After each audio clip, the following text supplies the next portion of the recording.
Presiden Bank Dunia Jim Yong Kim mengungkapkan bahwa Indonesia sedikitnya membutuhkan 500 miliar dolar Amerika Serikat atau sekitar 6.650 triliun rupiah untuk pembangunan infrastruktur hingga 5 tahun ke depan. Kebutuhan dana tersebut untuk mengurangi kesenjangan pembangunan infrastruktur yang belum merata di beberapa daerah di Indonesia. Kementerian Keuangan menggelar Indonesia Infrastructure Finance Forum guna melakukan diskusi panel mengenai pembangunan infrastruktur di Indonesia. Acara ini dihadiri oleh Presiden Bank Dunia Jim Yong Kim. Jim Yong Kim mengatakan Indonesia merupakan negara penting bagi World Bank.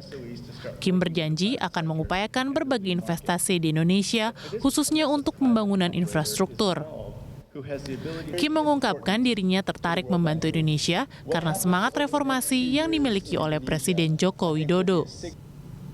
Jim Yong Kim mengungkapkan Indonesia sedikitnya membutuhkan 500 miliar dolar Amerika Serikat atau sekitar 6.650 triliun rupiah untuk pembangunan infrastruktur hingga 5 tahun ke depan.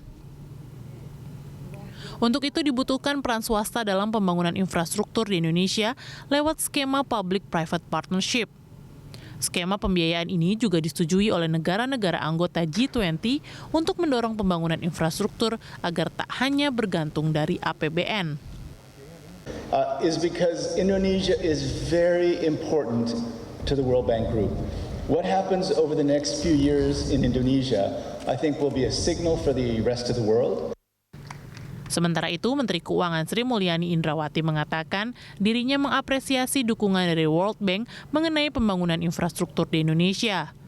Menurut Sri Mulyani, alasan Indonesia terhambat dalam pembangunan infrastruktur karena pemerintah sebelumnya fokus pada perbaikan ekonomi dan politik pasca krisis ekonomi yang melanda tahun 1997 hingga 1998.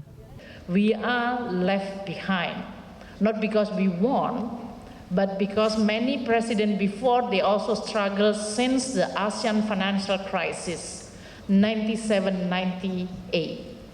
Indonesia suffered from the huge, overwhelming public debt because we have to bail out the financial system which is collapsed during 97-98.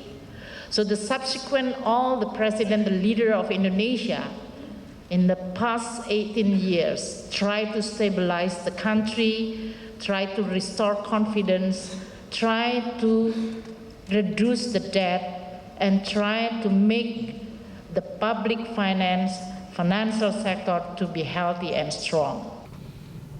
Sri Mulyani menegaskan pemerintah Indonesia telah berupaya dalam memenuhi kebutuhan publik di berbagai bidang. Pembangunan infrastruktur merupakan salah satu prioritas pemerintah dalam mengatasi tantangan ekonomi, termasuk isu kemiskinan dan pemerataan pembangunan.